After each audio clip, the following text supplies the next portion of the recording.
완전 굴복시키겠다 이런 태도다 보니까 진전이 정말 안 되고 今までの優遇措置は取れない。 일본이 그 원인을 제공한 것입니다.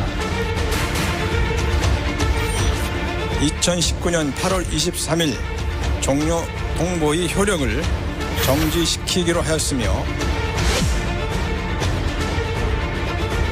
외교 관계라고 하는 거는 감정 싸움이 아니잖아요. They used our military to defend immensely wealthy nations. 이 한미 동맹에 있어서 경고음이 굉장히 많이 울리고 있는 상태다. 일본을 발로 뻥 찼는데 일본이 맞은 게 아니라 미국이 맞았어요. 우리는 발이 부러졌어요. 왜 지소미아만 얘기를 해요? 일본이 왜 화이트리스트를 먼저 했는가?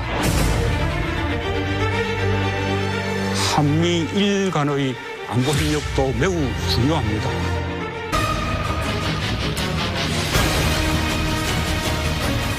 센토크쇼 강적들이 뽑은 한 주간의 가장 강력한 뉴스, 강한 뉴스가 시작합니다. 주한미군 방위비 분담금과 지소미아 연장 여부를 두고 한미일 숨가쁜 외교전이 펼쳐지고 있는데요. 이런 가운데 여야는 거물급 인사들의 잇따른 불출마 선언으로 크게 수렁이고 있습니다. 한반도와 정치권을 둘러싼 대내외 정세에 큰 변화가 예상되는데요. 그래서 준비한 이슈는 요동치는 한반도 정세, 운명은입니다. 오늘도 불꽃 튀는 설전이 예상됩니다. 박지원 의원, 이재호 한국당 상임고문, 그리고 박형준 동아대 교수, 김민정 경희대 교수와 함께 얘기 나눠보겠습니다. 어서 오세요. 안녕하세요. 예. 우리 정부는 종료 동보의 효력을 정지시키기로 하였으며 주문. 상고를 모두 기각합니다. 상고 비용은 피고와 부담합니다. 日本政府としては毅然と対応してまいります。日本企業に実害が生じるようなことが万が一起これば約束を守らないという中においては今までの優遇措置は取れない。 저희도 가만히 있을 수는 없을 것으로 생각이 됩니다. 일본이 기어이 우리나라를 화이트 국가에서 제외했습니다. 정부는 협정을 지속하는 것이 국익에 부합하지 않는다고 판단하였습니다.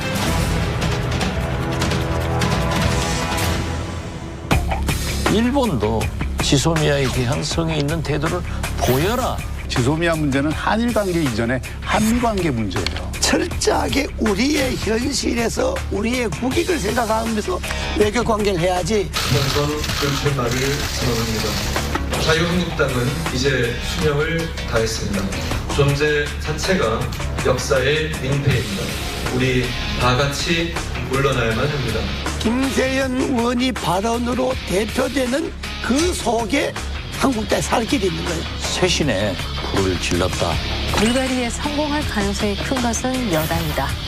내년 총선에서 공천혁명에 성공한 정치 세력이 이긴다.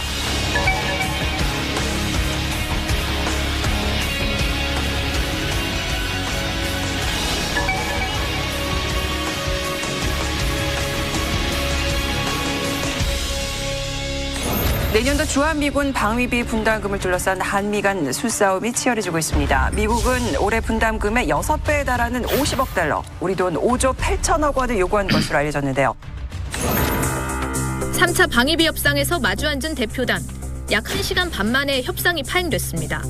우리 측이 기존 방위비 분담 협정의 틀을 벗어나 새로운 항목을 추가할 수 없다고 버티자 미국은 금액을 제시해달라고 요구했고 여기에도 답하지 않자 협상이 파행된 것으로 전해졌습니다. 방위비 분담금 협상 결렬 후 에스퍼 미 국방장관도 한국의 분담금 인상을 사실상 요구했습니다. Look, as I said publicly the other day, South Korea is a wealthy country. They can and should contribute more. 협상 결렬 시 주한미군 감축을 고려하냐는 질문에 에스퍼 장관은 미국의 향후 행동에 대해서는 답변을 거부했다고 외신들이 보도했습니다. 미국이 협상의 지렛대로 주한미군 카드를 꺼내들었다는 관측이 잇따르면서 우리 안보와 경제에 대한 불안이 고조됩니다. 최근 들어 한국의 압박 강도를 높이는 미국의 속내 과연 뭘까요?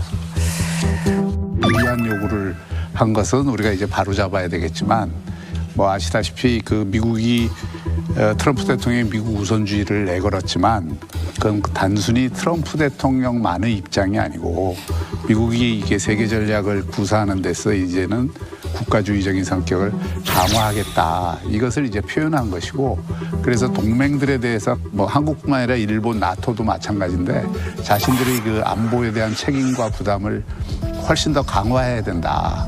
이 메시지를 분명히 하는 거라고 봐야 돼요. 그래서 이제 강력한 이 방위비 분담 요구는 트럼프 대통령과 관계없이 미국 그 측에서 앞으로 계속 제기될 가능성이 높다. 이렇게 봐야 되겠죠. 그렇지만 지금 현재 트럼프 대통령이 그렇게 주장을 하니까 미국의 조야, 상당한 유력한 인사들은 한국에 대해서 무리한 방위비 분담 요구는 적절치 않다. 그리고 트럼프 대통령이 그렇게 해서는 안 되죠. 또 여기에다가 간헐적으로 나오는 게 만약 50억 달러를 부담하지 않으면 주한미군 철수 및 감축을 한다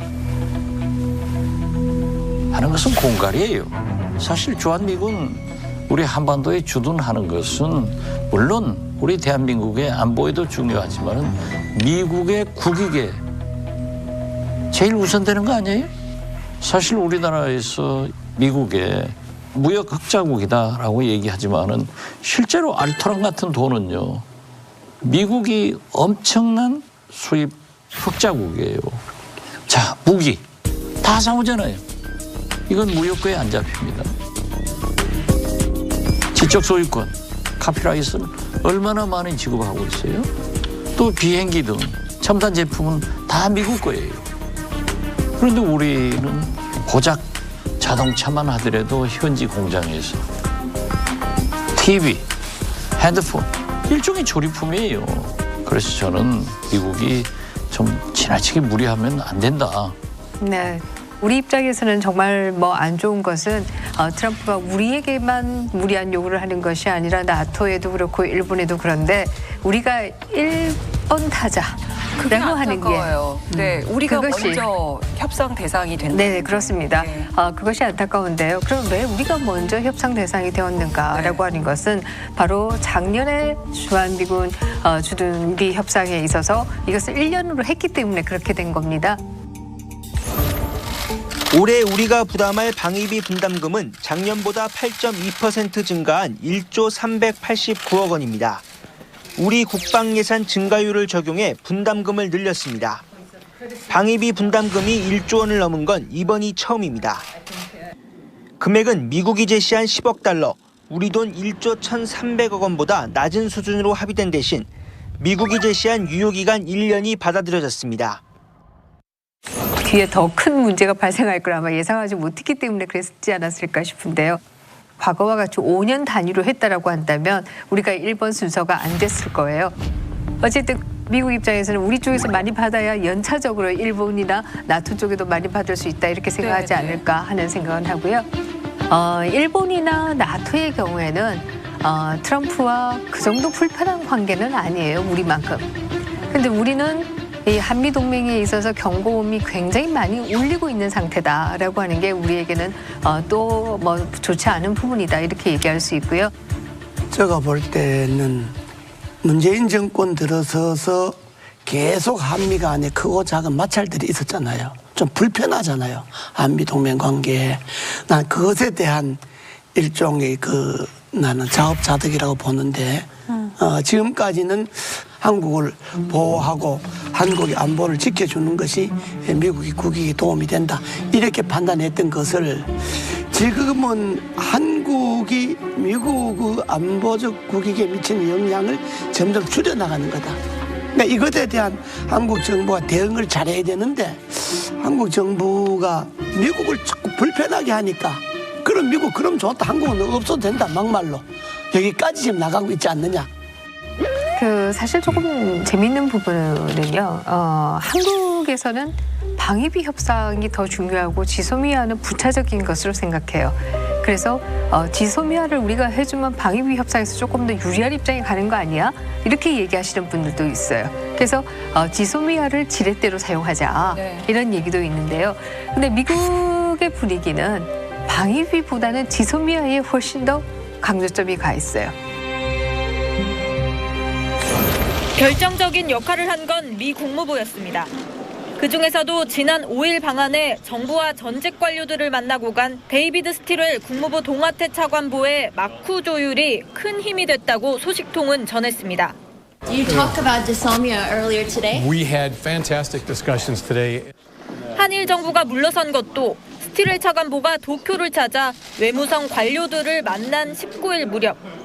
일본 경제산업성은 19일 제네바 WTO 한일 협의 당시 외교 경로를 통해 한국이 WTO 제소를 중단하겠다는 의사를 보내온 게 계기라고 했습니다. 하루 전날엔 김현종 청와대 안보실 2차장이 워싱턴으로 가 일본을 설득해달라고 요청한 것으로 전해졌습니다. 지소미아 문제도 문재인 대통령께서 국민과 대화에서 저는 정리를 잘 하시더라고요. 이 지소미아 종료 문제는 일본이 그 원인을 제공한 것입니다. 한국을 안보상으로 신뢰할 수 없다고 하면서 군사정보는 공유하자라고 한다면 그것은 모순되는 태도이지 않겠습니까? 그에 대해서 우리로서는 당연히 이제 취할 도리를 취했던 것이다라는 말씀을 드리고, 만약에 지소미아가 종료되는 한이 있더라도 우리는 일본과 안보상의 협력은 해 나갈 것입니다. 그리고 일본이 지소미아의 종료를 원하지 않는다면 아까 수출 통제 조치와 함께 그 문제가 해결될 수 있도록 한국과 함께 머리를 맞대고 해 나가야 할 것입니다. 이번에는 여야가 단결해서 단호하게 국익을 위해서도 지킬 것은 지켜야 된다. 저는 그렇게 생각합니다. 그러니까 지금 그 트럼프 대통령도 설마 50억 달러 다 받으려고 그런 건 아니겠죠? 그 사람만. 트럼프 대통령은 부동산 그러니까 설마 개발업자예요. 그러니까 부동산 그렇기 때문에 저 땅을 사서 아파트를 지어서 돈 넘는다 하면 별걸 다 아는 분이에요. 그렇기 때문에 뭐 거래 왕이라고 그러잖아요. 부동산 업자들이 그렇게 크게 볼 필요 그러잖아요. 없어요. 집 팔고 살 때 처음부터 딱 받을 값만 부르나요? 예를 들어 1억을 받으려면 한 2억 부르고 이러잖아요. 그러니까 그렇긴 하는데. 지금 방위비 협상을 어디까지나 우리가 미국과 관계, 일본과 관계를 앞으로 어떻게 맺는 것이 좋을까? 그럼 미국과 일본이 우리를 지금 어떻게 앞으로 끌고 가려고 한다. 이걸 냉철히 분석을 해서 거기에 맞게끔 현실적으로 대응할 생각을 해야지 이걸 감정 싸움하면 안 된다 이 말이에요.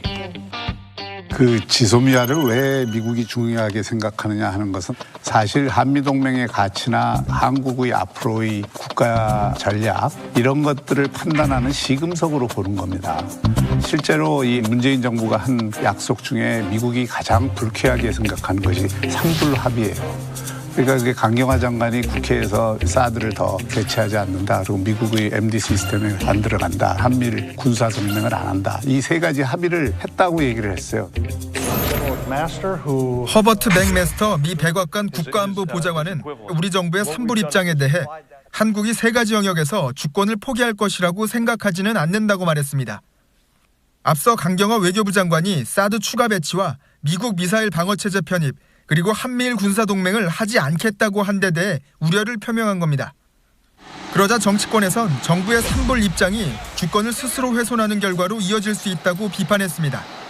북핵 위협을 앞두고 우리의 군사 주권과 한미 동맹을 훼손할 가능성에 대해 깊은 우려를 표합니다. 이런 상황에서 문재인 대통령은 한미일 공조가 군사동맹 수준으로 발전하는 것은 바람직하지 않다고 밝혔습니다. 야당은 주권 훼손 논란을 증폭시킬 수 있는 발언이라고 비판했습니다. 이런 중요한 군사 주권에 관한 문제를 마치 미리 포기하는 듯한 발언을 대통령께서 하신 것은 저는 적절하지 않다고 생각합니다. 그러니까 문재인 정부가 지금 지소미아 파기하는 것에 대해서 중국과 북한이 가장 좋아할 뉴스다 이렇게 얘기를 하는 이유는 그 미국 입장에서는 한국미일 군사동맹을 또는 안보협력을 강화하는 상징적인 이 제도인데 이거를 그냥 발로 걷어차는 것을 보면서 한국 정부가 궁극적으로 탈미 친중화하려고 하는 거 아니냐 하는 의구심을 갖는 거죠. 미국의 전문가 20명을 조사한 여론조사를 보면 19명이 이 문제에 대해서 한국 정부가 완전히 잘못된 판단을 한 거다 이렇게 얘기를 하고 있잖아요. 왜 지소미아만 얘기를 해요? 왜 방위비 인상에 포커스를 맞추고 얘기해요? 일본이 왜 화이트리스트를 먼저 했는가? 거기에 대한 포커스를 맞춰서 얘기를 해줘야 돼요. 일본이 화이트리스트도 경제 제재도 풀고 지소미아도 패키지로 풀어야 된다는 거예요. 북한의 핵기술이 옛날 지소미아 없을 때보다가 더 핵 문제라든지 뭐 미사일 문제라 이게 더 발전했잖아요. 그러니까 지소미아가 필요하다는 거지. 지소미아가 필요한 단계에서 우리가 어떻게 국익을 찾을 것이냐를 이야기를 해야지. 그거 없어도 된다 막연하게 이렇게만 이야기하면 안 된다 이 말이죠. 경제와 안보는 병행이에요. 그렇기 때문에 우리가 서로 필요에 의거해서 한꺼번에 패키지로 해야 된다 이거예요. 저 두 분이 계시니까 갑자기 생각이 났는데요. MB 정부 때는 미국과의 관계가 어땠죠? 아주 좋았지. 아주 좋았지. 엄청 좋았지. 이건 뭐 정무수석이 잘 알지만. 얼마나 좋았나요? 굉장히 좋았지. 한 가지만 얘기를 말씀드리면 아니 MB 정부가 좋았다고 자랑하는 사람들이 그렇게 사람을 웃기려면은 배구 콘서트에 나가요. 아니 아무튼 그래서 한번 이거 어느 정도였어요? 미국과의 관계? 뭐 그런 말을 얘기할 필요는 없는데 두 가지가 있어요. 하나는 글로벌 금융위기가 왔을 때 그 금융위기가 전 세계적으로 맞는 거였고 그렇게 간단한 게 아니에요. 그러니까 한국이 글로벌 금융위기를 제일 잘 극복했다는 건 세계가 다 인정을 한 거고 IMF도 공인을 한 거예요. 근데 그때 미국의 도움이 없었으면 미국과 우리가 수합 체결을 하고 그 힘으로 일본하고 중국하고도 한 거거든요. 한미 관계가 나빴으면 그게 불가능했죠. 무엇보다도 중요한 건 우리나라를 G20에 가입시키는데 미국이 결정적 역할을 했어요. 그 당시에 일본도 반대했고 프랑스도 반대했고 주요 국가들이 동아시아에 일본, 중국이 다 들어가는데 왜 한국까지 들어가야 되느냐. 그걸 관철시킨 거는 미국이었습니다. 그때 부시 대통령이 관철시켰어요. 이명박 대통령 집권 5년이 어떻게 다 나쁘지만 하겠어요. 그렇게 평가하시면 안 됩니다. 어떻게 나쁜 짓만 했다고 평가를 하세요. 제가 김대중 대통령이 나쁘게 한 거 한번 얘기해 볼까요? 그렇게 말씀하시면 안 돼요. 제가 얘기한 거 다시 리피드할게요. 네네네. 이명박 대통령 집권 5년간 어떻게 다 나쁘기만 했겠냐. 이명박 대통령은 사업가 출신 아니에요. 그러니까 본래 비즈니스맨들은 미국과 관계를 잘 합니다. 그리고 미국이 강국이라는 거, 미국이 우리나라에 필요하다는 거, 그걸 잘하니까 잘했죠. G20 회담을 우리나라에서 했잖아요. 그 G20 회담을 아시아에서 처음으로 우리나라에서 했는데 그때 미국하고 관계가 나빴으면 우리나라에서 못했어요. 그때 미국이 그 서울에서 하지 뭐라고 도와주지 않았으면 그 G20 회담을 서울에서 못했다니까요. 그러니까 외교 관계는 그러잖아요.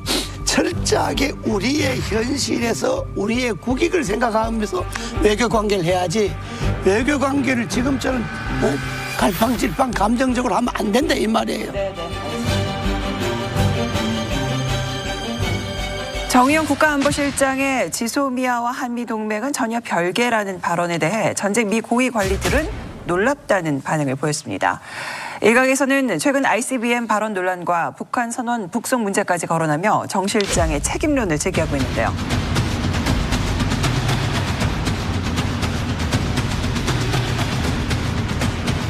안보실장은 사람을 말을 좀 내가 이 말 했을 때 한미 관계가 어떻게 될 것이며 또 우리 정부는 그 다음 수순을 어떻게 밟아야 될 것이냐 이런 걸 좀 생각해 가면서 말을 해야지 그냥 자기 생각하는 대로 덥석덥석 다 말하는 거예요. 안보 관계도. 정의용 실장 이야기가 일리가 있는 이야기라면 미국이 저렇게 격한 반응을 안 보이죠. 그러니까 정의용 실장은 내가 볼 때는 지금 2년 반 해왔잖아요. 그 2년 반 동안에 외교가 그렇게 잘하지를 못했으니까 이번에 정의용 실장은 자기 말에 책임지고 난 자리에서 나와야 된다고 봐요. 사실 너무 오래 했어요. 나와야 된다는 건 마찬가지네요. 너무 오래 했어요. 문재인 대통령의 집권 2년 반을 청산하면서 민생경제, 청년실업, 사관외교 그리고 대북 문제 이게 어렵다고 하는 것이 모든 국민이 지적하는 거 아니에요. 그러면은 한번 심기일전할 필요가 있다 하는 것으로 답변을 대신하겠습니다. 트럼프 대통령 얘기를 좀 하면요. 트럼프 대통령이 처음 집권했을 때만 해도 그 주변에 대통령 뭐 비서실장이니 안보 보좌관이니 대부분이 군부 출신으로 뒀어요. 근데 점차 군부에서 온 분들은 다 잘라냈어요. 왜? 안보에 대해서 정확한 얘기를 하기 때문에. 저는 문재인 정부의 안보실을 보면서 굉장히 걱정되는 것 중에 하나가 안보를 전공하신 분들이 전문하신 분들이 많지 않은 거 아닌가. 정의용 실장도 원래 경제 부분이 전공이었던 분이시죠. 김현종 차장인가요? 그분 역시도 FTA 뭐 경제 쪽의 변호사를 했던 분이고.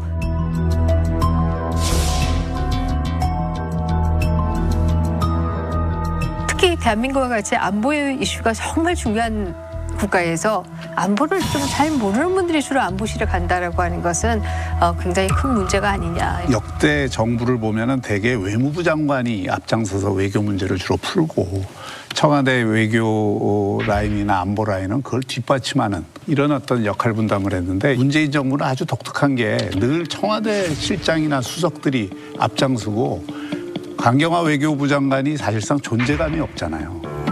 그 누구나 지금 인정을 하는 거잖아요. 그러니까 청와대 참모인 그 정의용 실장이 실세인 것으로 되고 그분이 마치 외교 안보 정책을 총괄하는 것처럼 되는데 지난 2년 반 동안 미국하고 관계가 좋아졌습니까? 일본하고 관계가 원만합니까? 그렇다고 중국이 우리를 따뜻하게 대합니까? 러시아가 우리를 좋아합니까? 주변 사강과의 외교 관계가 다 틀어져 있어요. 그 속에서 우리 그 안보가 그런 구멍이 안 났냐? 곳곳에 구멍이 났다는 게 지금 속속히 드러나고 있잖아요. 근데 이것을 객관적이고 솔직하게 성찰하기보다는 그걸 자꾸 호도하려고 하는 발언들을 하다 보니까 말실수들이 계속 이어지는 거예요. 한미 관계가 지금 문제가 있는데도 없다. 또 지소미아가 미국이 중요하게 생각 안 한다. 이런 얘기는 미국이 입장에서 들으면 정말 화가 날 이야기들이거든요. 거기다가 지난번에 ICBM 그 이동식 발사대 그 이야기도 사실과 다르잖아요. 김영환 국방정보본부장은 지난달 국감에서 북한이 이동식 발사대에서 대륙간 탄도미사일 ICBM을 쏠 수 있다고 말했습니다.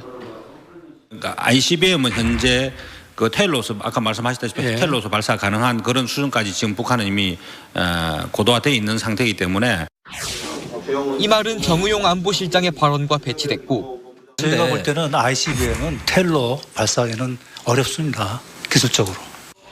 청와대가 북한의 ICBM 기술력에 대해 군과 다르게 파악하고 있다는 비판이 제기됐습니다. 하지만 김 본부장은 비공개 국감에서 자신의 말을 뒤집었습니다. ICBM은 이동식 발사대에서 아직 한 번도 쏘지 못했기 때문에 그 능력을 갖추지 못한 것으로 판단한다 이렇게 얘기했습니다. 논란이 되자 군은 김 본부장의 한 달 전 발언은 기술적 발전 가능성에 대해 평가한 거라고 해명했습니다. 이동식 발사 능력을 인정했던 국정원과 군이 뒤늦게 청와대 기류에 맞는 해명을 내놓고 있는 겁니다. 이런 문제들에 대해서 그동안 외교의 성과가 출중하고 안보 관계에서 빈틈없이 일을 했다면 계속 가겠지만 의원님 말씀하신 것처럼 좀 2년 반 동안 그런 어떤 성과도 없고 실수가 계속 연발된다 그러면 공직이라는 게 책임을 물어야죠. 근데 이 정부에서는 책임을 묻는 관행은 참 없는 것 같아요. 자, 일본의 수출 규제와 지소미아는 별개 사안이라며 지금까지의 입장을 고수했는데요. 일본 역대 최장수 총리 타이틀을 쥔 아베 총리의 향후 행보는 어떻게들 예상을 하실까요? 아베 총리 자체는 지금 벚꽃 스캔들 때문에 사실 국내적으로는 어렵습니다. 지역구 유권자들을 국가적인 벚꽃 행사에 참여하는 특혜를 줬다 그래서 지지율이 떨어졌는데요. 국내적인 정치적 어려움이 있을수록 아베는 한일 관계를 정치적으로 활용하려고 하는 측면이 강할 거예요. 그리고 그런 부분들에 대해서 한국 정부도 한일 관계를 지난번에 그랬듯이 반일 감정을 국내에서 정치적으로 활용하는 소재로 삼을 가능성이 있다. 이런 게 사실은 우려를 더 깊게 하는 대목이죠. 어느 나라든 권력이 정권이 내부로부터 문제가 생기면 눈을 항상 밖으로 돌리게 만드는 거예요. 북한도 그러잖아요. 북한도 내부가 좀 심상치 않다 그러면 미사일을 쏘거나 뭐 외부로 돌리잖아요. 일본의 아베도 지금 좀 지지율이 뭐 많이 떨어졌다 그러죠. 뭐 위기다 뭐 이렇게 이야기하는데 그럴수록 아베는 한일 관계를 더욱더 경직되게 끌고 갈 거예요. 근데 우리나라도 그러잖아요. 이 문재인 정부가 안으로 매우 어렵다. 그러면 공여히 무슨 뭐 일본 문제에다 아주 초점을 맞춰서 뭐 죽창가 들어가고 뭐 느닷없이 반일 캠페인하고 뭐 일본 가지 마라, 일본 상무 사지 마라. 그러니까 어떤 권력이든 좋은 권력은 안으로부터 문제를 안에서부터 해결하려고 그래야지 안으로부터 문제를 외부로 끌어들여서 해결하려고 하는 거는 그건 되지도 안 하고 그건 아주 좋은 정권이 아니에요. 권력의 속성상 일본도 위기를 느끼는 극우파 중참위원들이 한국에 대한 강한 발언을 하면은 재선도 되고 올라가요.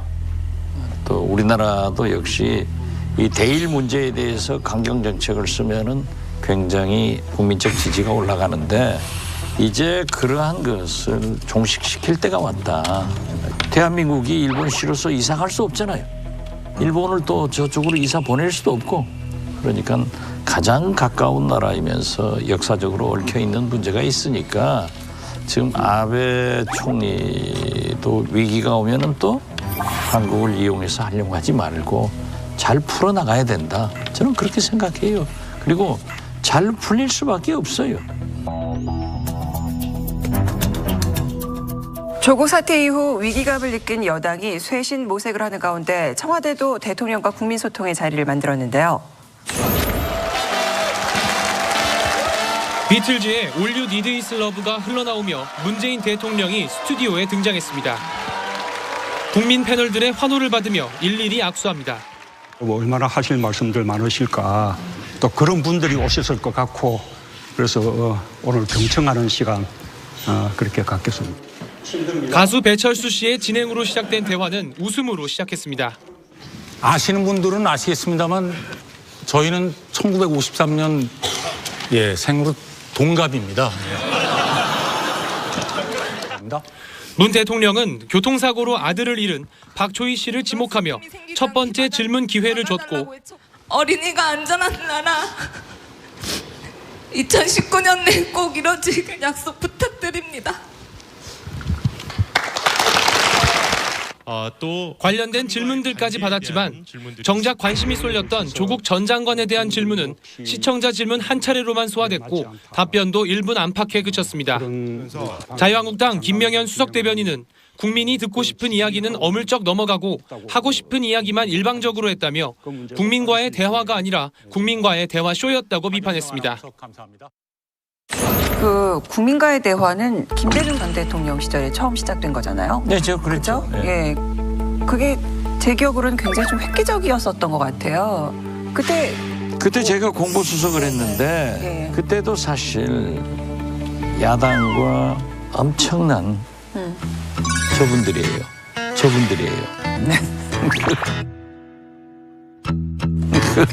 이해창 총재가 협조를 안 해주는 거예요. IMF를 위한 얘기고. 그러니까 직접 민주주의의 방법으로 국민과 직접 대화를 해보자. 사실은 그때는 우리가 어쩔 수 없이 좀 연출을 합니다. 그냥 질문 같은 것을 안배해서. 그래서 해가지고 비교적 성공을 했지만은 또 처음 시도기 때문에 높은 평가를 받았지만은 사실은 연출의 결과였어요. 제가 보기에는 이 국민과의 대화에 적합한 화술과 지식과 언변을 가진 대표적인 대통령은 김대중 대통령이 맞아요. 이 다방면에 굉장히 박학하고 워낙 이 그 언술이 뛰어나시기 때문에 국민과의 대화를 하여튼 김대중 대통령 시절에 기획을 해서 상당한 저는 성공을 거뒀다고 봅니다. 노무현 대통령 때도 했고 이명박 대통령 때도 했고 제가 이제 모셨지만 이명박 대통령은 사실은 지식이나 이런 어떤 그런 국정을 꿰고 있는 그런 부분은 뭐 김대중 대통령 못지않게 굉장히 큰 이 그 통찰력을 갖고 있는 분인데 다만 이 이제 언변이 김대중 대통령처럼 이렇게 자유롭고 이렇게 자신의 생각을 정확하게 전달하는 이런 부분이 조금 약해요. 그리고 노무현 대통령도 보면 자기 생각을 명료하게 전달하는 데는 노무현 대통령만큼 또 뛰어난 능력을 가진 분이 없는데 문재인 대통령은 거기에 비하면 뭔가 많은 생각을 갖고 있는 것 같은데 과연 그 국정을 다 꿰고 있느냐 그런 부분에 대해서 좀 의문이 있기 때문에 자주 기자들을 못 만나는 거 아니냐. 대통령께서 300명이나 모아놓고 대화를 했으니까 말짱 거다 이렇게 이야기는 못 하겠지만은 그러나 10점으로 만점을 본다면 한 2점, 잘 좀 2.5. 그러니까 국민과 대화라고 하는 건 그러잖아요. 현안을 해결하는 대화여야 되잖아요. 그러면 국민들이 궁금하게 생각하고 잘못됐다고 생각하는 현안들이 많은데 그것에 대한 시원한 답은 주지는커녕 자꾸 변명만 하고 아니라 그러고 이렇게 이야기하니까 차라리 그렇게 대화할 바에야 광화문에 나가든지 서초동에 가든지 여의도에 가든지 몇십만 모였잖아요. 모였는데 딱 나가서 마이크를 잡는 거예요. 마이크를 잡고 그래 말해보십시오 여러분들. 그래 직접 이야기 듣고 직접 그 자리에서 들어보니까 그게 잘못됐네요. 이렇게 좀 시원하게 나가는 게 있어야지. 300명 모아놓고 무슨 300명 듣기도 힘든데 수십만 명 있는 데서 어떻게 직접 듣습니까? 수십만 명 모아놓으면 그중에 수십만 명 다 이야기합니까? 그러니까 300명 군중과 직접 대화라고 하는 거는 그게 지도자가 위기에 몰렸을 때는 제일 좋은 돌파구가 군중과 직접 대화하는 거예요. 직접 대화하는데 사람이 다 이야기하는 게 아니라 그 군중 속에서 몇 사람의 이야기만 들으면 되는 거예요. 이명박 대통령도 직접은 안 들으셨잖아요. 못했죠, 하려하다가. 이게요.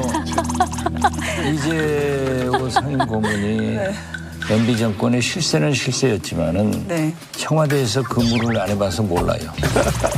트럼프 대통령이 자기 골프장에서 골프 구경을 하면서도 방탄 유리 속에서 들어가는 거예요.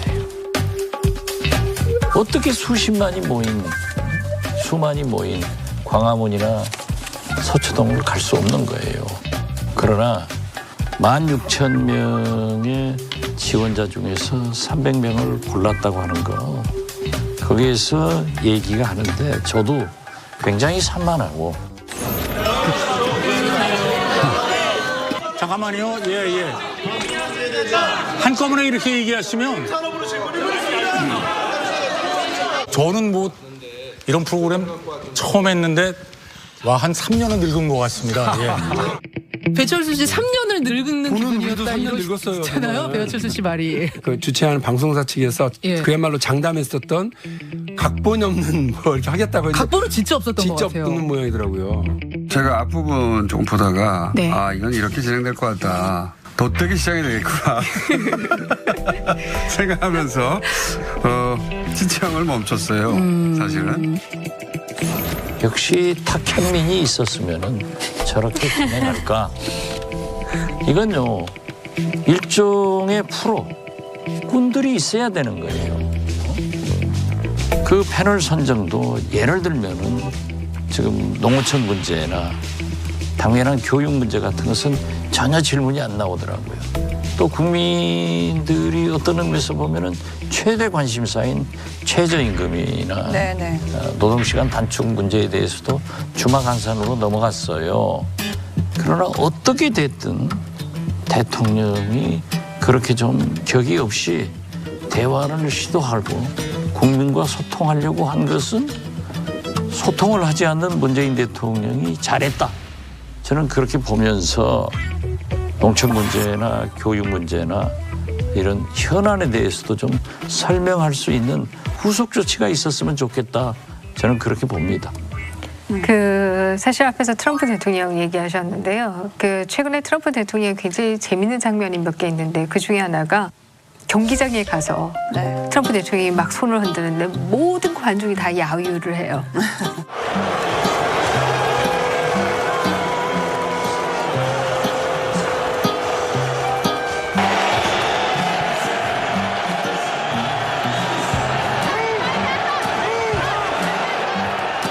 그 야유를 하는데도 손을 흔들면서 인사를 해요.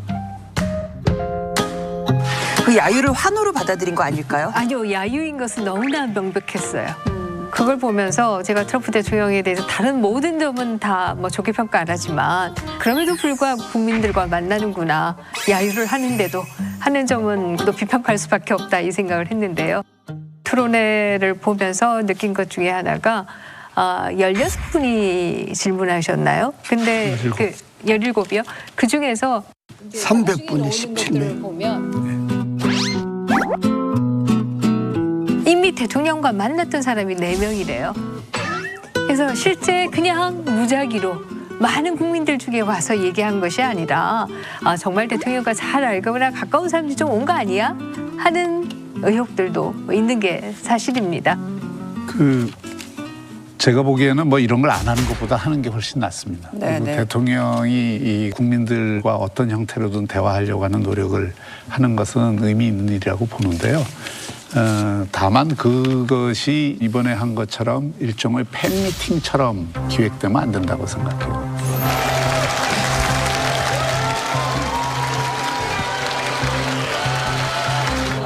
자, 어떤 분부터 질문하시겠습니까? 손 들어주십시오.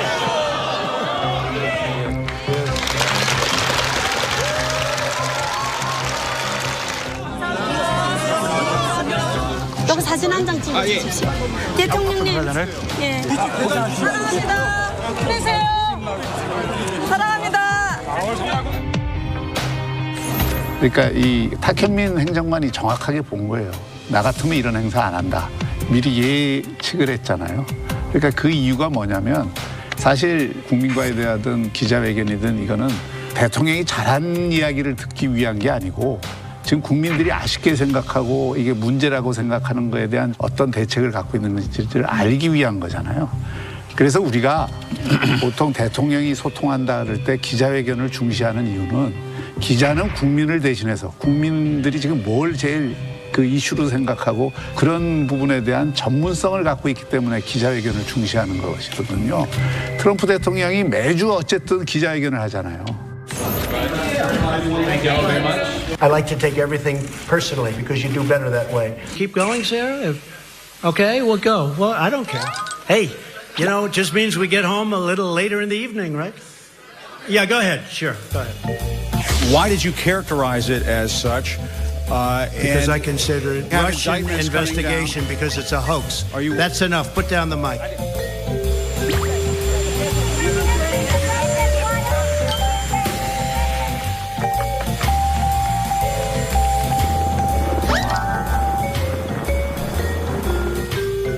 문재인 대통령이 여러 이슈에 대해서 나름대로 하여튼 자신의 생각을 피력했잖아요. 그리고 그 정도의 그 준비가 돼 있으면 기자들을 못 만날 이유가 없고 기자들의 송곳 질문에 대해서도 오히려 그걸 제대로 대응함으로써 국민들이 대통령을 다시 보게 하는 인식의 계기를 만들 수 있거든요. 영어로 그 better than nothing 있잖아요. 안 한 것보다는 나은데 어떻게 됐든 뭐 연출이 저는 안 됐기 때문에 그렇게 무질서하고 보면은 이제 신문들도 되게 그 부정적 평가를 했더라고요. 근데 뭐 여러 가지 저는 봤을 때 그 형식상으로 봤을 때 깊이 있는 대화가 오가기 쉽지 않은 그렇죠. 그렇게 하면은 그런데요. 이런 거잖아요. 그럼에도 불구하고 저는 그 순간순간 뜨끔했던 상황은 있었을 거라고 생각을 한 게 부동산 대책을 얘기하면서 전월세는 확실히 안정된 거 아니냐라고 얘기를 했더니 여자분 패널이 우리의 꿈은 전월세가 아니다. 특히 서민들의 전월세는 과거에는 정말 미친 전월세 그런 이야기 했는데 지금 이제 우리 정부 하에서 전월세 가격은 아주 안정돼 있지 않습니까? 전월세보다는 아무래도 내 집 하나 마련을 하는 것이 서민들의 꿈이자 목표인데 그 내 집을 서울에서조차 마련하는 것이 어렵게끔 지금 임기 상황에서도 많이 아파트값이 오르고 있다라고는 생각을 하거든요. 그런 뜨끔한 순간이 있었던 거는 좀 고무적이라고 보고 또 하나는 생각보다요 문재인 대통령이 미디어 친화적인 음성이나 표정을 갖고 있어요. 저는 좀 이해가 안 가는 게 대통령 참모들이 왜 미디어에 문재인 대통령을 자꾸 안 내보내는지 이해가 안 가요. 오히려 굉장히 더 도움이 될 거라는 생각이 들었던 게 문재인 대통령의 화법이나 표정이요. 굉장히 대중한테 친숙함을 줄 수 있는 그런 좋은 점을 갖고 있다는 생각을 이번에 한 번 더 깨달았어요. 김성령 앵커가 여기서 사회를 볼 게 아니라 청와대 청와대로 국민소통수석도 형편없어요. 그거 바꾸고 그리 가세요. 싫어요. 전 여기가 좋아요. 전 여기가 좋아요. 영장 발령 되게 많이 하네. 한 두 가지만. 이건 진짜로 하고 싶어요. 아니 진짜 나는 국민소통수석이 국민 불통수석으로 앉아 있는 것 같아. 맞습니다. 그분이 뭐 하는 거예요 동의해요. 그 부동산 문제에 대해서 유독 문재인 대통령이 우리 정부에서 자신 있다, 장담한다 이렇게 말씀하는데. 문재인 대통령은 부동산 문제로 서민들만 피해를 보고 있다는 질문에 상대적 박탈감이 크다는 것을 알고 있다면서도 해결에 자신감을 보였습니다. 부동산 문제는 우리 정부에서는 자신 있다고 이렇게 좀 장담하고 싶습니다. 왜냐하면 대부분의 기간 동안 지금 부동산 가격을 잡아왔고요. 그다음에 또 전국적으로는 부동산 가격이 오히려 하락했을 정도로 안정화되고 있습니다. 정말 이 지금 부동산 시장의 현장하고는 안 맞는 얘기예요. 실제로 강남 집값은 거의 안 떨어지고 지방 집값이 안정화됐다 그러지만 안정화된 게 아니라 지방 집값은 오히려 떨어졌죠. 그러니까 이거 양극화를 더 심화시킨 거예요. 대통령이 말씀하는 경제적 양극화를 더 심화시킨 거예요. 저는 그때 집이 없었는데요. 정말 눈물 났었는데요. 거의 제가 전세 살던 집 3배로 뛰는 걸 경험했는데요. 어쨌든 그때 그 사람이 같은 정책으로 그렇게 집값을 띄웠는데 왜 또 똑같은 사람이 똑같은 정책을 또 하느냐. 이 풀리지 않는 숙제입니다. 과거에 말이죠. 종부세가 있을 때 전라남도의 종부세에 해당하는 사람이 3집밖에 없어요. 전라남도에. 그런데 저는 여의도에 아파트 한 채가 있는데 종부세를 낸단 말이에요. 그래서 제가 박지원이 전라남도 4번째 부자다. 이런 얘기를 했어요. 그만큼 수도권과 지방의 차이는 엄청납니다. 그렇죠. 계속 주택단지, 아파트 단지, 신도시를 만드는 것은 수도권이에요. 그러니까 수도권으로 더 불러들이는 거예요. 그래서 이런 식으로 부동산 정책을 하면은 제가 국회에서도 그 얘기합니다. 수도권은 배 터져 죽고 지방은 배고파 죽는다. 대통령 대화에 대해서 내가 한두 가지만 지적을 하고 싶은 게 조국에 대해서 사과를 했어요. 그러나 검찰 개혁은 반드시 이루어져야 된다.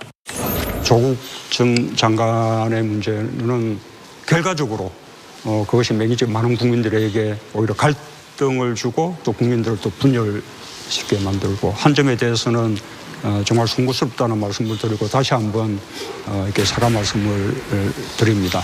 그러나 또 검찰 개혁은 반드시 필요한 일이고요. 정직하게 이야기해서 조국 사태하고 검찰 개혁하고 무슨 관계 있습니까?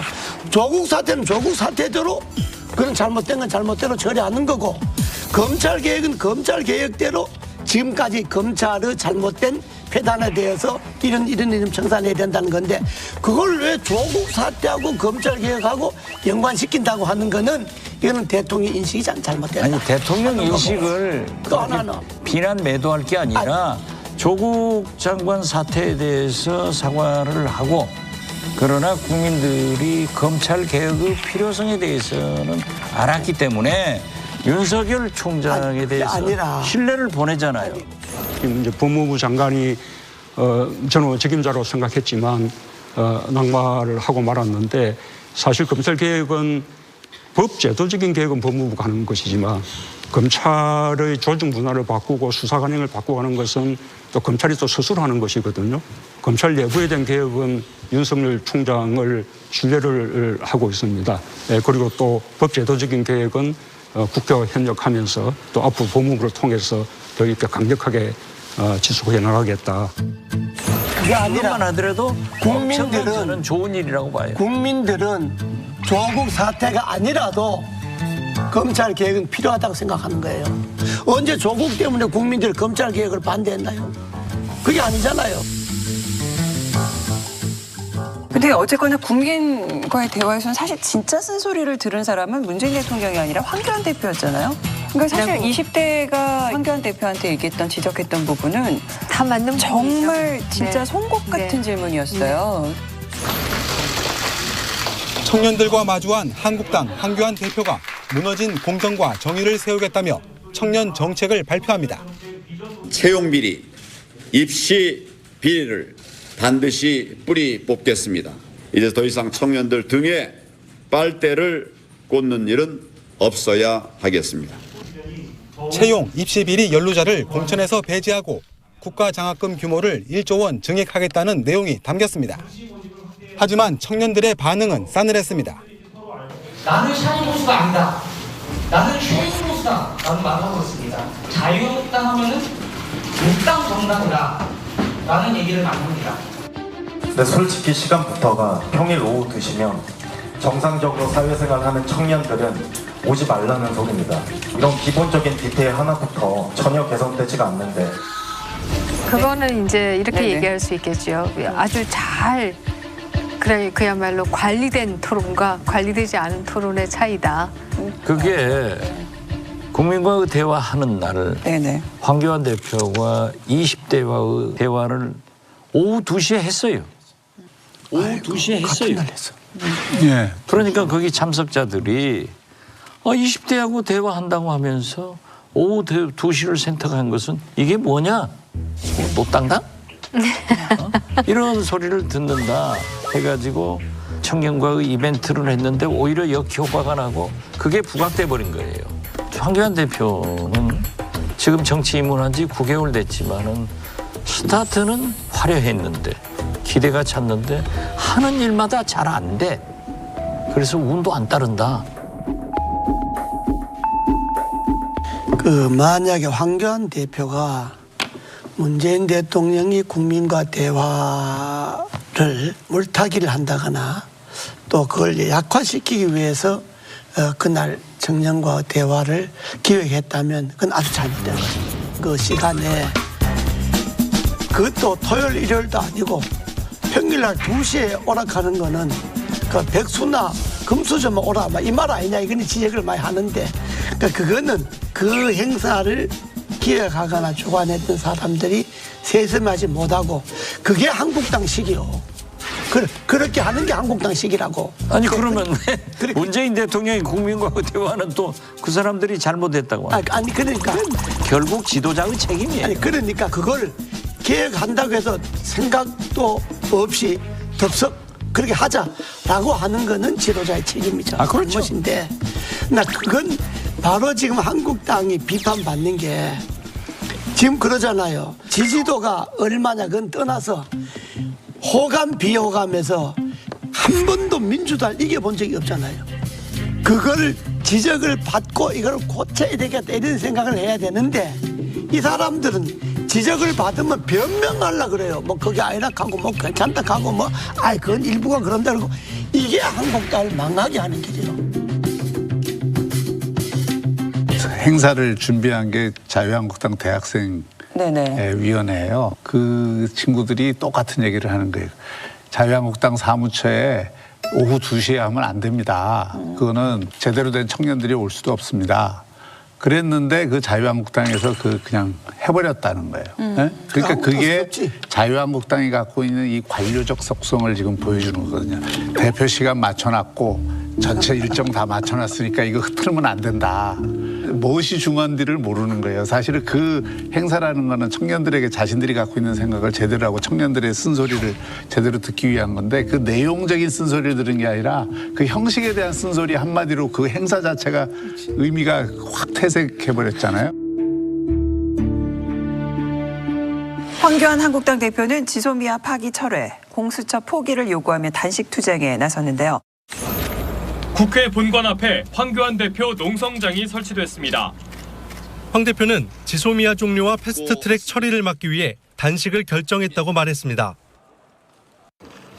국민 여러분, 절체절명의 국가 위기를 막기 위해 저는 이 순간 국민 속으로 들어가서 무기한 단식 투쟁을 시작하겠습니다.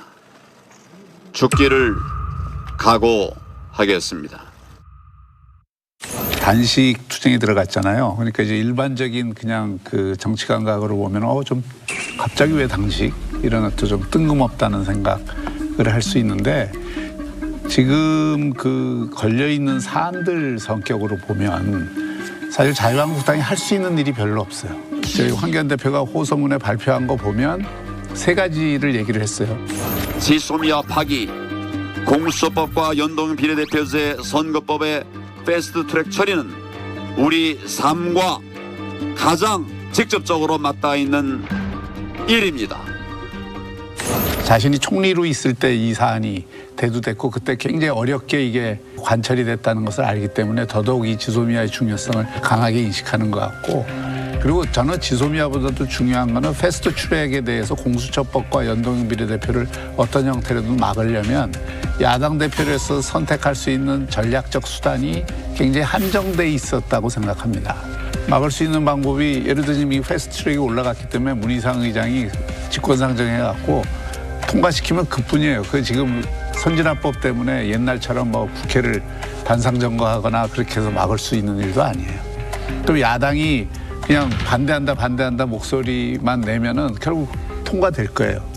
그러면 이걸 막기 위해서는 야당이 투쟁을 하지 않을 수 없잖아요. 그럼 그 투쟁을 해야 되는데 투쟁의 방법으로서 국민적 관심을 이 사안에 대해서 집중시키고, 그래도 여당이 대한민국 야당 제1야당 대표가 이 단식에 들어간 경우가 많지 않습니다. 김영삼 대통령이 옛날에 그런 적이 있었고, 그리고 최병렬 대표가 그 2003년에 그런 적이 있었고, 제1야당 대표가 단식에 들어간다는 거는 그 이유가 어쨌든 간에 그 단식이 적절했느냐 여부를 떠나서 전국에는 굉장히 큰 파장을 불러일으킬 수밖에 없는 사안이다, 이렇게 봅니다.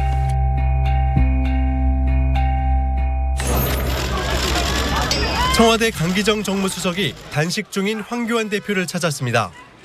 지소미아 문제는 국익의 문제였는데 대표님께서 많이 고심을 해주셨고 그런 만큼 이제 단식을 풀어주십사 하는 말씀을 주셨습니다. 강 수석은 황 대표의 단식이 지소미아 협상의 지렛대가 됐다는 청와대 내부 평가도 전했습니다.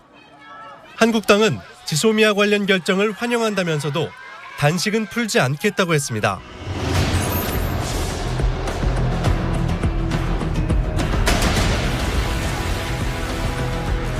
(21세기) 국회의원 정치인이 안 할 게 삭발, 단식 의원직 사퇴예요. 한 번도 성공한 적 없어요. 물론 김대중, 김영삼 이런 분들이 단식할 때는 민주 반민주, 군사 독재와의 이런 것이 걸려 있었으니까 했지만은 오늘날 안 먹혀요. 그렇기 때문에 지금 황교안 대표는 정치 입문 9개월 만에 삭발, 단식 이 2가지를 이수한단 말이에요. 이제 남아있는 것은 대표직 사퇴밖에 없어요. 그래서 저는 굉장히 위기를 기회로 활용하지 못하고 위기를 위기로 불러오게 만들었다. 그러니까 역시 참모들이나 또는 본인의 결정이 잘못됐다. 그리고 지소미아 방위비 이런 문제를 가지고 나경원 대표가 지금 미국 갔잖아요. 그러면은 당을 수술해서 지금은 뭐 투쟁을 하든 대안을 하든 해야지 당 대표가 또 단식으로 들어가서 죽을 각오를 하고 한다. 절대 안 죽어요. 나중에 보세요. 그래서 저는 이러한 후퇴 정치를 해서 황교안 대표가 어려워졌는데 더 위기로 가서 전국적으로는 두고 보세요. 총선 황교안 대표 체제로 치르지 못하고 사퇴할 것이다. 그런데 자기 무덤을 자기가 파고 있다. 저도 한마디 드리고 싶은데요. 제가 그동안에 황교안 대표의 리더십에 대해서는 무지하게 비난을 많이 해왔습니다. 그럼에도 불구하고 단식 자체를 비난하기는 어렵다. 지금 뭐 여소야대도 비슷한 여소야대가 아니라 그야말로 상당히 차이가 많이 나는 여소야대입니다. 이런 상황에서 야당이 실질적으로 할 수 있는 일이 별로 없다. 거기에 비해서 지소미아와 같은 아주 대한민국의 운명에 큰 영향을 미칠 수 있는 것들이 걸려 있다. 그렇다라고 하면 대표로서 선택할 수 있는 게 뭐냐. 저는 단식도 정말 중요한 하나의 선택이다라고 생각합니다. 사실 뭐 단식 하면 사퇴라고 얘기하셨지만 문재인 대통령도 단식했었지요. 그렇기 때문에 단식 이후에가 꼭 구태 정치라고 바로 반박이 되시네요.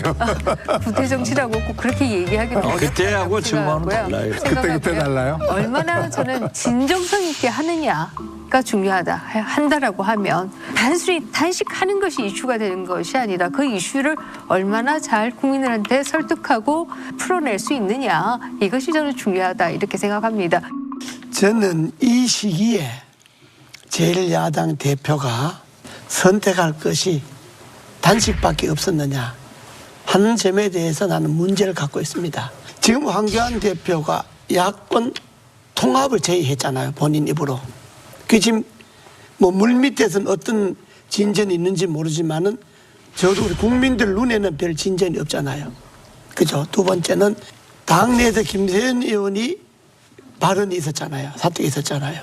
그러면 황 대표가 지금 할 일은 내가 제안한 통합에 대해서 이러이러한 진전이 없고 이러이러한 난관이 있는데 내가 그걸 벗어나기 위해서 내가 대표직을 그만두겠다. 그리고 야권 전체 통합 비상대책위원회를 만들자.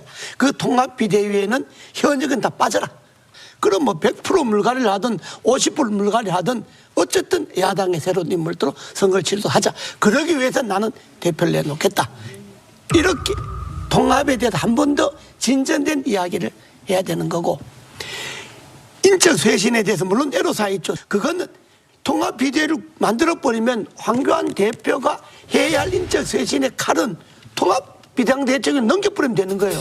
뭐 이런 결단을 보여줘갖고 보수 야권이나 국회의원들을 단합시킬 생각을 해야지. 내가 청와대 앞에 가서 단식하겠다. 정말 그걸 선택할 방법밖에 없었느냐.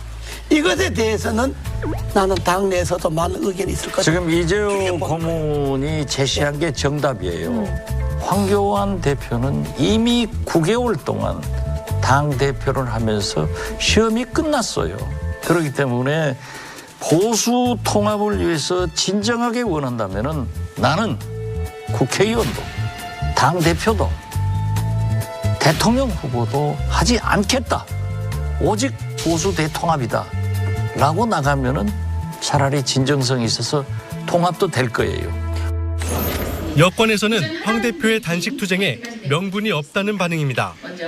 떼쓰기, 국회 보이콧, 웰빗 당식 등 이것만 경험한 정치 초보에 뭐라도 해야 할 것 같은 조바심 그 이상도 이하도 아닙니다.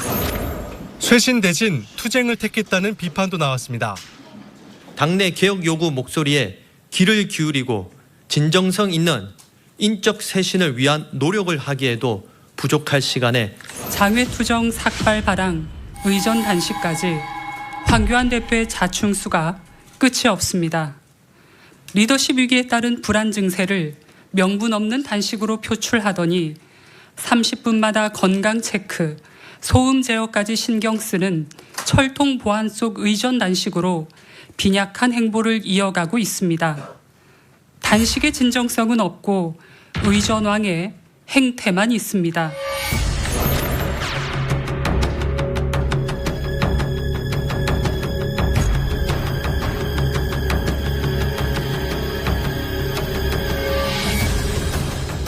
그러니까 여러 안이 있을 수가 있는데 저는 지금 당대표 당장 사퇴하는 게 능사가 아니라고 생각해요. 사퇴 요구가 있다고 해서 사퇴를 하는 게 능사가 아니라 뭔가 이뤄놓고 사퇴를 해야죠. 사퇴를 하더라도 그 이뤄놓는다는 건 저는 두 가지라고 봐요. 지금 이 통합에 제일 걸림돌이 되는 거는 준연동제 비례대표를 중심으로 한 이 선거법을 일방적으로 여권이 통과를 시켰을 때 그때는 통합이나 뭐도 다 날아가는 거예요. 그것을 제대로 막아야 사실은 통합의 조건도 만들어지는 거고요. 또 하나는 이게 그 공수처법만 하더라도 지금 국민들이 공수처법이 왜 문제인지를 제대로 모르잖아요. 근데 원외 대표가 이 야당 대표로서 그런 어떤 강력한 투쟁을 통해서 이 법안이 왜 그 자유한국당 입장에서 보면은 악법인지를 알리는 가장 중요한 전략적 수단으로 단식을 선택했다는 거죠. 그러니까 그 단식은 굉장히 저는 메시지 효과가 클 거라고 봅니다. 시간이 흐를수록.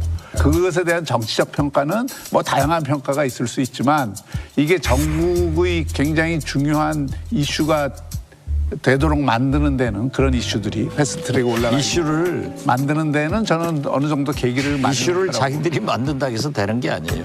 국민들은 그걸 인정하지 않아요. 어떻게 됐든 인사, 공천은 자기가 포함되어야 좋은 공천인 거예요. 그 문제는 개혁, 좀 지나서 쇄신은 이제 이루어지겠죠. 자기가 포함되지 않아야 돼요.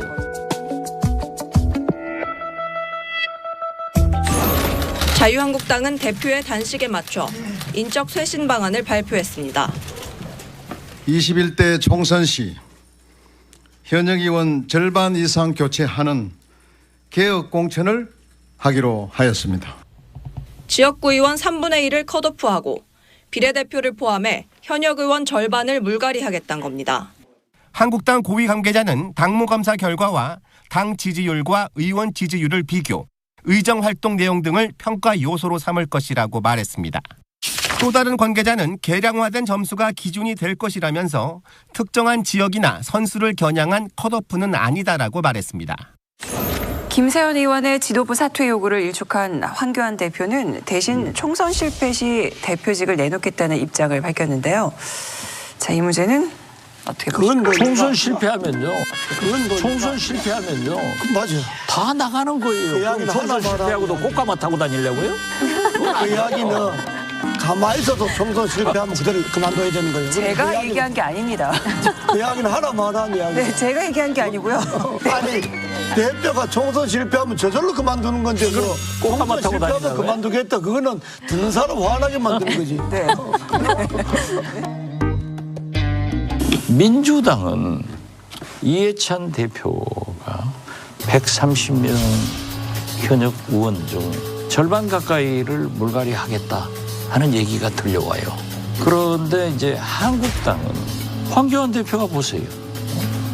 3당 원내대표들이 방위비 분담 문제로 미국을 간 사이에 또 죽기를 각오하고 단식을 한다. 문재인 대통령 현 정부를 강공하고 있을 때는 사퇴 여론이 안 나올 거예요.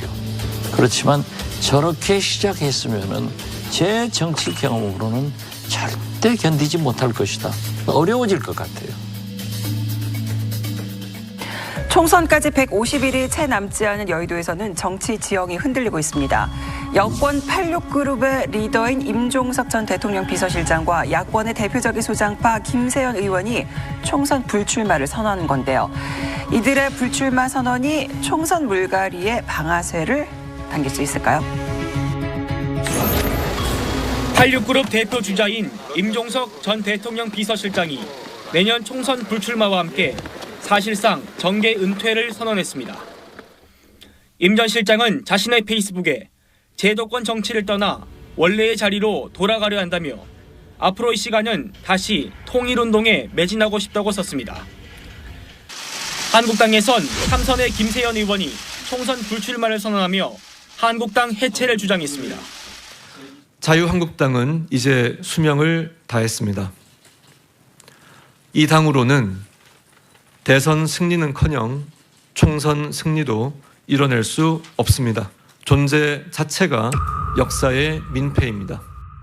황교안 대표와 나경원 원내대표에게는 선도적으로 불출마 선언을 해달라고 요구했습니다.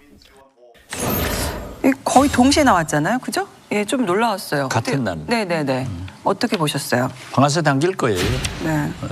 우선 김세현 의원은 좀 외유내강한 분인데 그렇게 독심을 품고 좀비당이다.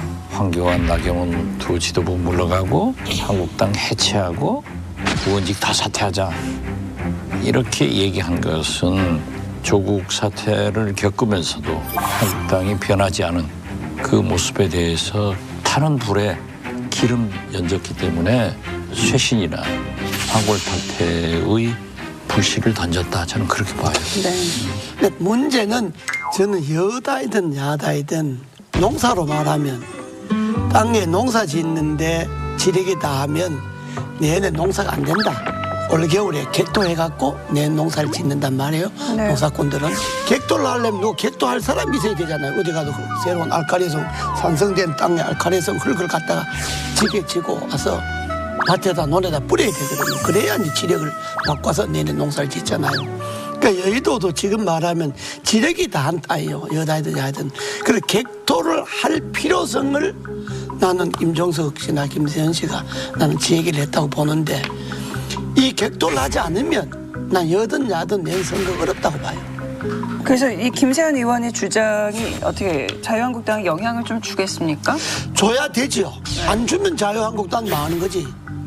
근데 영향을 박원순 받아야지. 교수님 입장에서는 계속 좀 보수 통합을 좀 준비 중이셨던 거잖아요. 그럼 김세현 의원이 지금 이런 행보에 대해서는 약간 좀 충격을 받으셨을 것 같은데요. 아니 오히려 통합을 하자는 이유가 변화를 하지 말자는 얘기가 아니라 네네. 자신의 힘으로는 제대로 변화를 못하니 통합이라는 계기를 통해서 사실은 객토를 하자는 네네. 얘기였어요.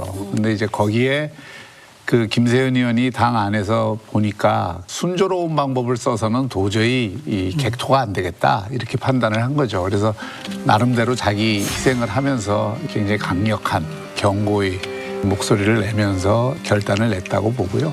그런 것들이 야당이나 야권의 입장에서는 상당히 긍정적인 계기로 활용할 수 있는 소재를 저는 줬다고 생각을 합니다.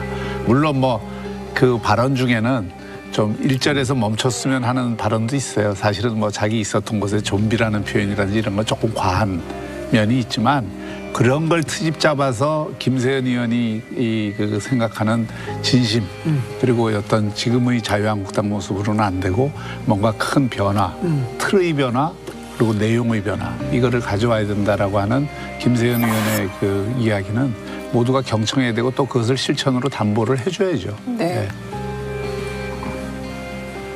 임종석 전 비서실장은 대표적인 386 주자로 김대중 대통령이 영입해서 정치에 입문시켰고 굉장히 총애를 받았어요. 네. 그리고 능력이 있고 역시 노무현 대통령 특히 문재인 정부에서 중용을 했는데 청계를 은퇴해서 통일운동하겠다 이렇게 얘기를 했지만은 저는 정치권에서 그렇게 훌륭한 인재이기 때문에 그대로 놔두지는 않고 언젠가는 돌아와서 큰 일을 할 것이다. 그런데 이것은 민주당, 정부, 청와대 쇄신에 상당히 불을 질렀다. 그 임종석 실장을 제가 재하 때부터 알잖아요. 네. 제가 전면 조국 통일위원장 할 때 우리 조국 통일위원회 간사들이 전대협 1기, 2기, 3기 의장들이 주로 이제 같이 우리하고 이제 조국 통일 운동하고 그랬는데 그때부터 알고 국회에서 이제 17대 들어왔나 2번 했잖아요. 제가 국회의원 할 때 들어와서 내가 또 재하했을 때 통일운동 했다고 해서 상당히 가깝게 지냈어요. 그러고 또 은평구에서 출마한다고 그래갖고 내성국에서 출마한다고 와갖고 집도 글로 옮겼어요. 우리 민주당으로. 긴장하셨군요. 그래서 그때. 긴장까지는 아니지만 그래도 자주 만나고 서로 이렇게 지내고 제가 개인적으로 좀 그분이 성품을 잘 알죠. 이념적으로 어떻든 그건 따질 게 아니고 인간적으로 잘 아는데 그 임종석 실장이 뭘 가볍게 생각해서 기분대로 하거나 이럴 사람은 아니에요. 뭘 한번 하면 상당히 신중하고 생각을 많이 하고 여기저기 많이 물어보고 그런 사람이에요. 상당히 국회의원 들어서 하는 거 보면. 그런데 본인이 아마 나는 본업인 통일운동으로 돌아가겠다 하는 건 나는 아주 잘한 거라고 봐요. 나는 그냥 단순히 그만둔다 하는 게 아니고 나는 국회의원은 안 하는 대신에 내가 할 일이 있다는 것 아닙니까? 그러니까 나는 내가 원래 해왔던 통일운동으로 돌아가겠다. 그건 나는 아주 좋은 일이라고 봐요. 그걸 진짜 그대로 받아들여야지 그걸 임종석이나 김세현이가 다른 속셈이 있어서 그만뒀다 이렇게 평가절하하면 안 된다 이거예요. 네. 그걸 액면 그대로 받아들이고 임 실장이 하는 일에 우리 여권이 도움이 좀 도우겠다. 막 이렇게 나가는 게 그게 아름다운 일이다. 일각에서 통일부 장관을 맡을 거다 이런 관측도 있던데 가능성이 있다고 보세요?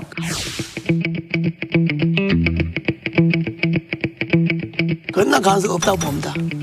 통일부 장관 하려면 뭐 진작했지. 그 뭐 국회의원 나선다고 시큰거려다 이제 자기는 순수하게 민간으로도 통일운동을 재점하겠다 이런 의지를 갖고 나갔는데 그걸 자꾸 표드로 해줘야지. 그걸 또 뭐 통일부 장관 시킨다고 하면 완전히 문재인 정부 많은 거지. 그거는 진짜 가능성 없네. 본인도 그러한 것에 안 할 거예요. 네. 저는 조금 의아했던 거는 그런 어떤 좋은 취지, 인적 혁신을 위해서 자신이 총대를 메고 나가는 이런 거였다면 지금이 그 타이밍은 아니었다고 생각하거든요.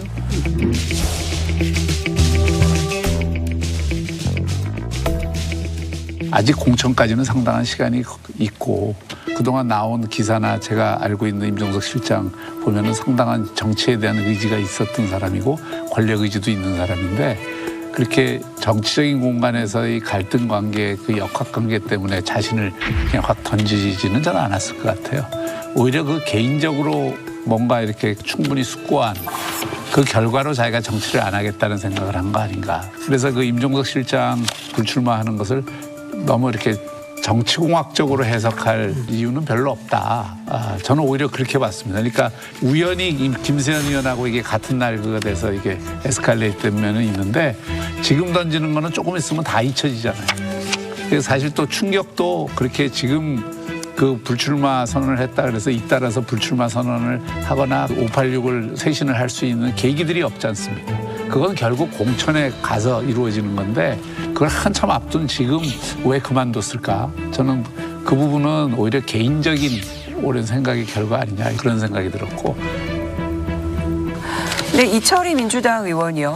86그룹이 마침표를 찍을 때가 됐다고 용태론을 주장을 했는데 86그룹이 그게 좀 많이 세력화돼 있는 겁니까? 제가 당이 같이 있을 때 이제 네네. 저하고 밀접하게 정치 활동을 함께 했는데 굉장히 그 유능하고 또 똑똑한 지금 대표적으로 뭐 임종석, 이인영, 우원식, 우상호, 뭐 최재성 이분들은 굉장히 그 참 정치적으로 잘 성장했는데 제가 대북송금 특검에 감옥 갔다가 나오니까 그 얘기를 하셔요.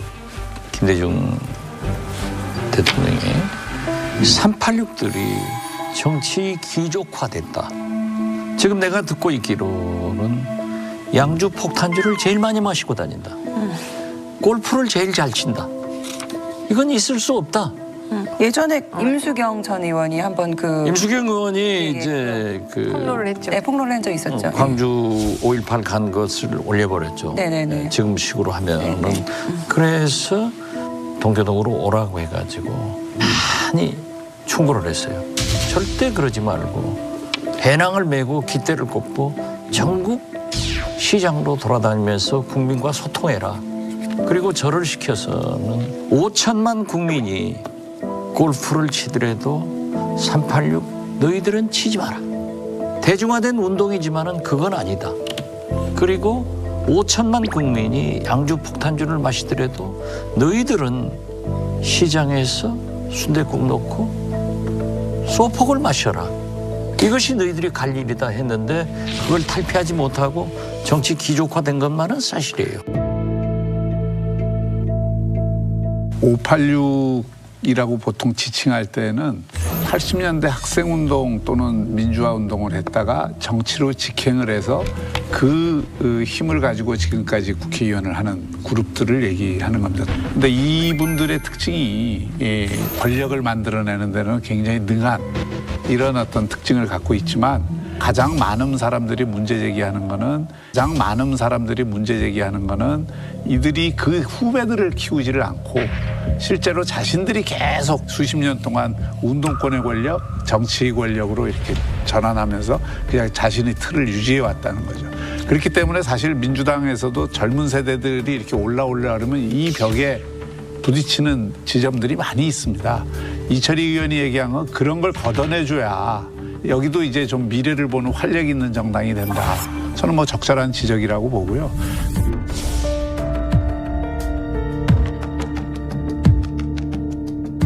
자유한국당 같은 경우는 이 세대의 문제가 굉장히 한계이지 않습니까? 그러니까 젊은 세대들한테 어떤 형태로든 조금이라도 매력을 더 얻으려면 또 그것을 통해서 확장성의 문제를 해결하려면 젊은 인재들을 대거 이번에 영입하는 발판을 마련해야 된다고 생각합니다. 그럼 젊은 인재라면 30, 40대를 말씀하시는 그렇죠. 건가요? 30, 40대의 새로운 인재들을 발굴해야 되는 거죠.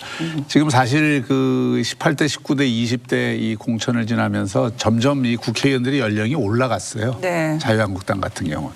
15대, 16대, 17대는 국회의원 연령을 대폭 낮추는 공천을 했거든요. 네. 그 점에서 이제 이번에는 대폭 그 세대 교체의 의미도 담아내는 공천을 해야죠. 네.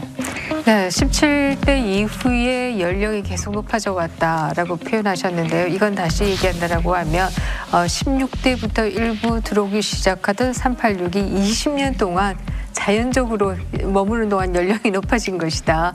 이렇게 얘기할 수 있고요.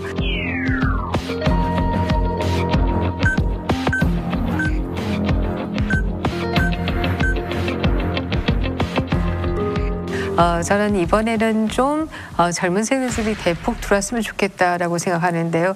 소위 현재 586이고 과거에 386이었던 세대들은 좀 20대를 위해서 자리를 좀 비워줘야 되는 게 아니냐 이런 생각을 합니다. 사실 지금 대한민국에 있어서요 586만큼 축복받은 세대가 있었던가 이렇게 생각할 수 있어요. 20대에는 학생운동한다고 그야말로 대한민국의 변혁의 주체 세력이었고요. 네. 30대 때는 88 올림픽 이후에 가장 대한민국 경제가 팽창기에 들어갈 때여서 뭐 그냥 학과 사무실에 원서가 수북하게 쌓여있던 시절을 지냈습니다. 그리고 나서 특히 정치권 386의 경우에는 20년 동안 지금 아주 쉽게 정치에 머물러 있었다 이렇게 얘기할 수 있어요. 근데 지금 20대는 어떤가? 지금 20대는 그 당시에 지금 586이 젊었을 때보다 굉장히 많은 공부를 하고 굉장히 많은 자질을 가지고 있음에도 불구하고 그 자질을 필 수 있는 기회가 별로 없어요.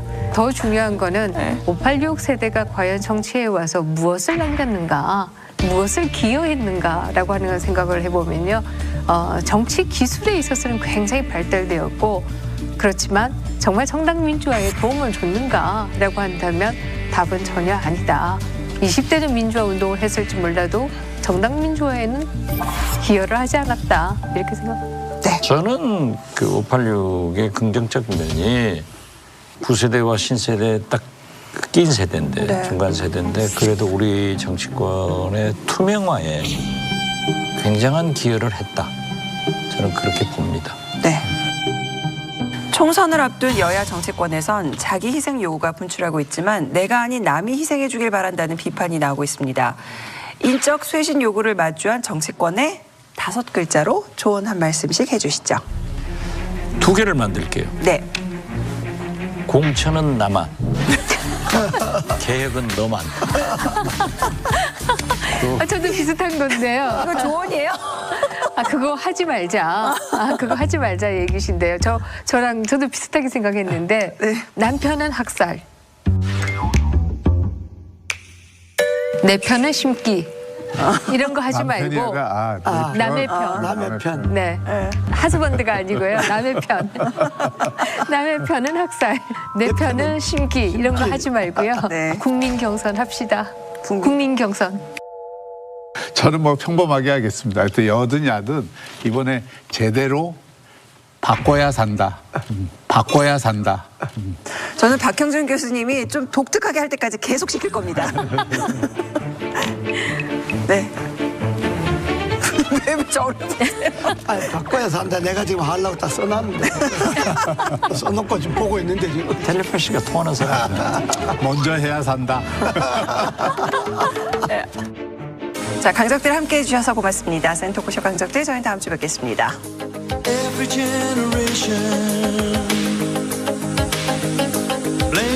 지소미아 문제는 화이트리스트와 패키지 딜을 해야 된다. 동맹 관계를 잘 풀어 나가야 우리 국익도 늘어나기 때문에 지소미아나 그 바이비 문제는 그런 차원에서 잘 접근하기 바랍니다. 한반도에서 다시 전쟁이 일어나지 않고 평화가 유지된 것은 바로 한미동맹이 있었기 때문에 가능했습니다. 그 기반 위에서 실용적인 협상이 이루어지길 바랍니다. 한미동맹의 가치를 훼손하지 않는 기본적인 원칙을 갖고 접근하기를 바랍니다.